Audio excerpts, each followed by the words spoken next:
Bonjour. 4 interviews réalisées pour ce premier tour des élections municipales de Strasbourg. Elles seront diffusées toutes les 4 sur hors-normes.fr et nos réseaux sociaux. Nous avons choisi les 5 candidats susceptibles de dépasser la barre des 10% d'être présents au second tour selon le sondage BVA européen. Ombline Duparc, candidat du Rassemblement national, a décliné cette invitation. Ces 4 interviews seront donc diffusées prochainement sur hors-normes.fr et les réseaux sociaux.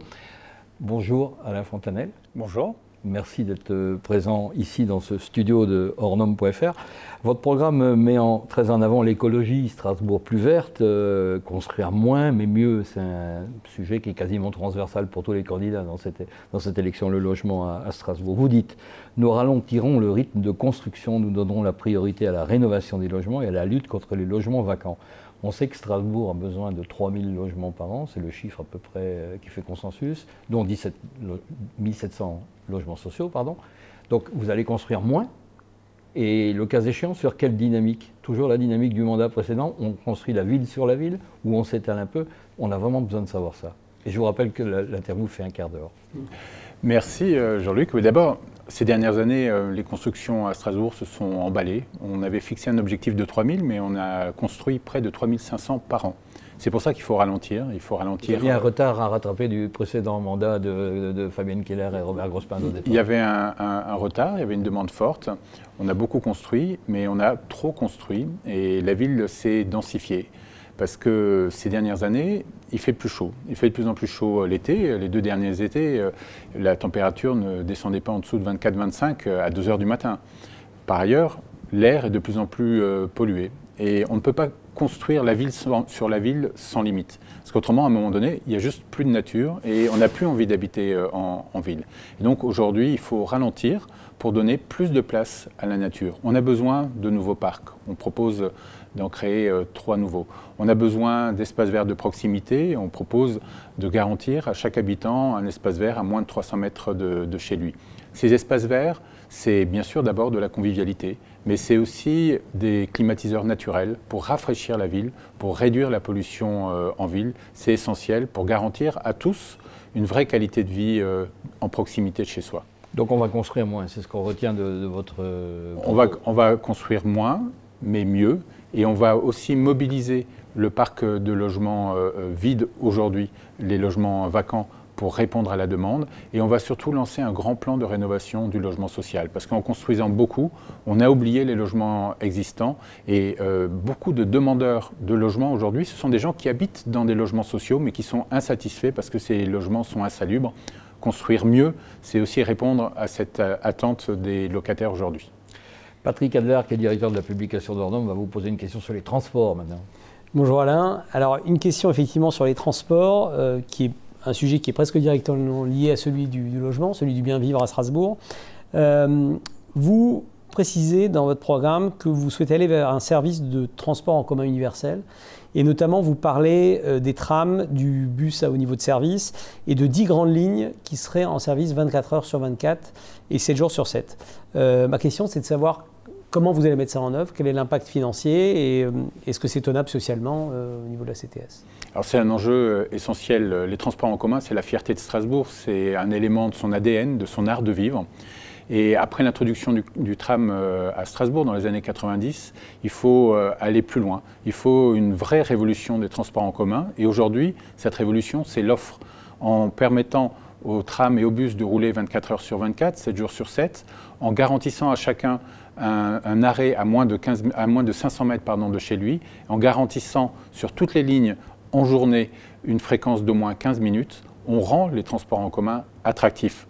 Ce n'est pas en les rendant gratuits qu'on permettra aux gens de les utiliser, c'est en permettant à chacun d'avoir un transport en commun de là où il vit vers là où il travaille. Il ne faut jamais oublier qu'un salarié sur 3 aujourd'hui travaille en horaire décalé, soit la nuit, soit le week-end. Et ceux-là, ils n'ont pas de possibilité d'avoir des transports en commun. Et donc, développer cette offre, ce service universel sur tout le territoire de l'Eurométropole, c'est répondre à un enjeu économique et un enjeu social. Ça a un coût, c'est à peu près 8 ou 9 millions d'euros. Oui. Mais c'est beaucoup moins que la gratuité. La gratuité, elle coûterait 10 fois plus. Et donc là, avec cette mesure, ça représente à peu près une augmentation de 8% du coût global des transports en commun. C'est assumable sur la durée d'un mandat. D'accord, très bien. Et toujours sur ce sujet, vous prévoyez également une navette électrique gratuite au centre-ville pour renforcer l'attractivité du centre-ville. Est-ce que vous pouvez nous en dire un petit peu plus? Ces dernières années, on a donné le sentiment que le centre-ville de Strasbourg était devenu inaccessible. Il y a la question de la mise à bas de la gratuité entre midi et 14 heures. Il y a le marché Noël, le mois de décembre, qui donne l'impression que presque toute l'année, ce centre-ville est un bunker et devenu inaccessible. Il faut envoyer un message fort pour tous ceux qui habitent en dehors de Strasbourg ou dans les quartiers. Il faut revenir au centre-ville. Et pour cela, remettre en place la gratuité entre midi et 14 heures, mais aller plus loin aussi avec cette navette qui permettrait de relier les différents parkings de la ville, qui permettrait de circuler dans le cœur de ville et de faciliter les déplacements de ceux qui ont du mal, par exemple les seniors ou ceux qui ont fait des courses, pour qu'ils reviennent à leur voiture de manière plus simple avec cette navette électrique et gratuite. D'accord. Et toujours dans le même ordre d'idée, vous avez prévu également de mettre en place une desserte TER plus fréquente entre Strasbourg et les gares de l'Eurométropole. Est-ce que c'est de la compétence de la ville de Strasbourg? Est-ce que c'est pas la région Grand Est? Comment est-ce qu'on fait ça? Tout ce qui est mobilité à l'intérieur de Strasbourg, tout ce qui est lutte contre la pollution de l'air est évidemment de la compétence à la fois de la ville et de l'Eurométropole. Les trains, les TER, c'est de la compétence de la région. L'enjeu, c'est dans cette campagne d'afficher cet objectif et cette volonté de développer ces transports en commun pour aller plus loin, plus rapidement possible dans les communes de l'Eurométropole, mais aussi au-delà. Et après le vote, le maire de Strasbourg et les responsables de l'Eurométropole auront un mandat clair pour négocier avec la région. On a déjà commencé, il y a eu le Grenelle des mobilités qui associait la ville, l'Eurométropole et la région Grand Est, et on a déjà parlé de ce réseau express métropolitain. Il faut voir que c'est un enjeu extrêmement important. Quand on vient d'Agno, qu'on vient de Brumat, aujourd'hui on n'a pas de vraie alternative à la voiture parce qu'il n'y a pas assez de TER, parce que les fréquences ne sont pas assez bonnes. Il faut qu'on puisse laisser sa voiture à la gare, prendre le train et arriver très facilement à Strasbourg. C'est l'enjeu de ce réseau express métropolitain. C'est 13 ou 14 gares, je crois. Sur l'Eurométropole, il y a à peu près une douzaine de gares SNCF. Il faut pouvoir les utiliser. Vous savez, aujourd'hui, on a la gare Crèmerie, par exemple, à la Méno. En 2 minutes, on est très rapidement en train jusqu'à la gare. Quand on est à l'avant de Senaux, en 4 ou 5 minutes, alors qu'il faut une demi-heure en voiture, on peut accéder sans polluer au centre-ville de Strasbourg. Et pareil, aujourd'hui, on a la gare SNCF du Port du Rhin. Si on la réouvre comme on le propose, ça permettra d'alléger le trafic routier et la pollution sur la route du Rhin aujourd'hui. C'est en combinant ces différentes solutions qu'on peut améliorer les mobilités et la qualité de vie à Strasbourg. En un mot sur le stationnement, vous avez répondu à Patrick sur la gratuité qui serait rétablie. Bon, tout le monde peut faire une erreur, on la répare comme ça, pourquoi pas, c'est parfait même, mais quid de Streeteo? Est-ce qu'il y aura la même organisation, cette société privée qui, le moins qu'on puisse dire, pose des soucis à pas mal de gens dans la population? Vous allez revenir à une régie municipale? Alors, comment ça va se passer? Ce qui est étonnant avec Streeteo, c'est qu'on est passé d'un système au fond où personne ne payait, où il y avait un système de fraude organisée parce que on laissait sa voiture, mais on était rarement rattrapé par la patrouille, à un système où on est harcelé en permanence. Donc on propose un ensemble de mesures. D'abord, mettre en place un quart d'heure de courtoisie, qu'on n'ait pas l'impression de devoir courir en permanence ou d'être poursuivi par un contrôleur. C'est une tolérance, un quart d'heure, début ou fin de stationnement. Ça permet d'atténuer le stress et la pression. Deuxièmement, il n'est pas normal que Streeteo soit à la fois juge et partie. Quand il y a un recours, on finit toujours par renoncer parce qu'on se dit, bon, il faut payer d'abord et en plus, est-ce qu'ils vont vraiment regarder de manière objective et neutre ce recours? La question qu'on peut se poser. Et donc, on propose que la ville reprenne avec un médiateur indépendant toute la procédure de contestation et puis qu'on suspende le paiement le temps du recours qui permet de garantir à chacun d'exercer ses droits. On a le droit à l'erreur, c'est les 15 minutes de courtoisie. On a droit à la bonne foi, c'est l'examen par un médiateur indépendant et la suspension du paiement le temps de la procédure. Alors, lié à ce problème de stationnement, il y a le problème du commerce, de l'attractivité du commerce du centre-ville, qui inquiète beaucoup de gens. Le périmètre de sauvegarde fait partie de votre programme, mais aussi un moratoire sur les extensions de zones commerciales périphériques. En fin de mandat, là, on a assisté à des conflits quand même énormes dans votre majorité, des gens qui ne comprenaient pas que l'Eurométropole vaut des subventions considérables pour, disait-il, en tout cas, un système commercial qui serait obsolète par rapport à l'avenir. C'est quoi votre position? Vous allez continuer, si vous êtes élu, à faire en sorte que soient subventionnés des travaux très coûteux dans les zones commerciales périphériques de Strasbourg? Évidemment non. Aujourd'hui, ces centres commerciaux, c'est des modes de consommation qui ont vécu, qui sont devenus caducs. C'est aussi une construction de l'espace public qui est complètement inadaptée. Quand on voit, d'ailleurs, on a du mal à distinguer les travaux de la zone commerciale nord des travaux du GCO. On voit que c'est la même capacité à manger l'espace naturel. Il faut raison garder, il faut revenir à des modes de consommation de proximité. Il faut défendre le commerce indépendant.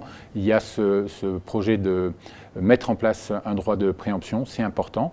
Il faut aussi soutenir le commerce de centre-ville, en rendant le centre-ville plus accessible, en animant avec des animations de qualité la ville, en développant l'offre culturelle aussi, par exemple les cinémas.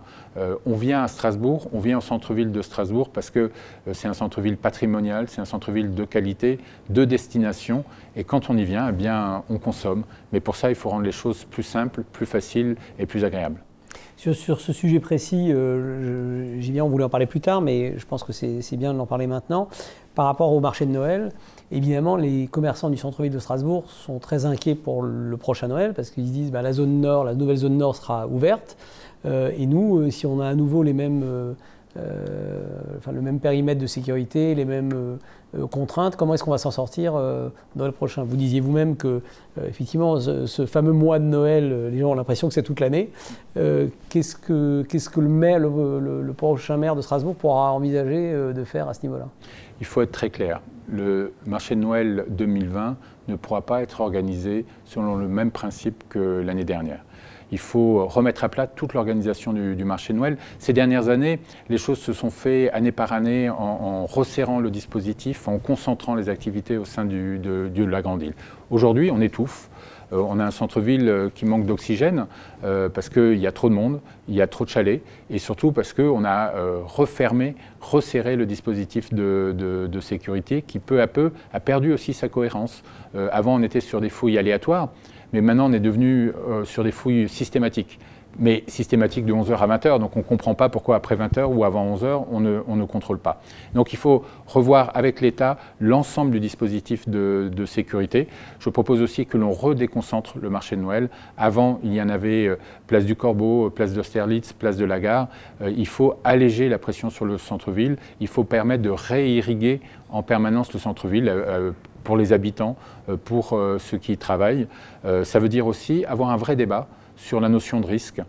Comment on assume le risque qui s'est installé dans nos sociétés avec l'arrivée du terrorisme il y a quelques années. Il ne faut pas être dans la recherche de l'apparence de la sécurité, mais de la sécurité effective. Et il faut pouvoir le partager avec tous les habitants et je m'y attellerai. C'est aussi pour ça d'ailleurs que en tant que maire, j'assumerai moi-même la compétence sécurité. C'est une compétence régalienne, c'est une compétence qui doit être exercée à force égale avec les autorités de l'État, locales et nationales. C'est un engagement supplémentaire que je prends.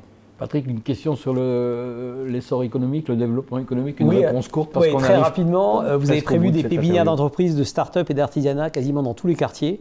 Est-ce que c'est vraiment réalisable et par quels moyens autres que ceux qui existent actuellement? Non, ce n'est pas dans tous les quartiers, évidemment. Il faut pouvoir choisir des filières et des quartiers. C'est l'emploi qui doit être dans tous les quartiers. La production de richesse, elle doit être là où elle est le plus efficace. Il faut accompagner nos entrepreneurs, il faut soutenir la création de richesse et ensuite, il faut partager l'emploi et amener les jeunes à travailler et à accéder à cet emploi. Et c'est donc dans tous les quartiers qu'on mettra en place des systèmes de coaching pour les jeunes vers l'emploi, vers les lieux où il y a de l'emploi.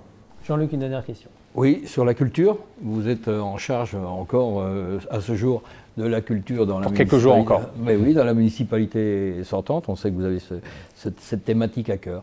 Deux choses, très rapidement. Vous avez prévu de créer une grande salle d'exposition, je vous cite, pour les musées et les métiers d'art, qui pourrait accueillir les expositions issues des musées de toute l'Europe et accueillir à Strasbourg une grande fondation privée. Première question, avez-vous des pistes? Deuxième question sur l'opéra. Vous souhaitez, et ça je sais que ça vous tient à cœur, garantir l'avenir de l'opéra du Rhin. Est-ce que vous allez bricoler dans un établissement qui est à bout de souffle, littéralement toutes les études le montrent, ou est-ce que vous allez peut-être décider de construire un nouvel opéra, peut-être en partenariat de l'autre côté du Rhin avec nos amis allemands. Est-ce que vous pouvez faire une réponse rapide à ces En 40 questions? secondes. En 40 secondes. La culture, c'est une vraie fierté à Strasbourg et je m'y suis beaucoup engagé.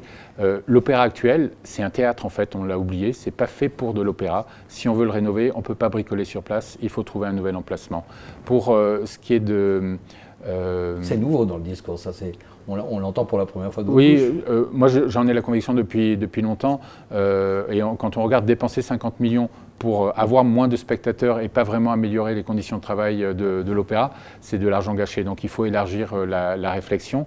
Et oui, on a des contacts pour une fondation privée. On en a rencontré un collectionneur, un très grand collectionneur, ça a déjà été évoqué.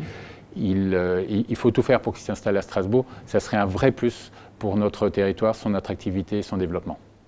Bayeulaire étant pris, on va donc attendre avec beaucoup d'impatience que ce projet se réalise. Merci Alain Fontanelle. Merci, Alain Merci Fontanelle. beaucoup. Merci.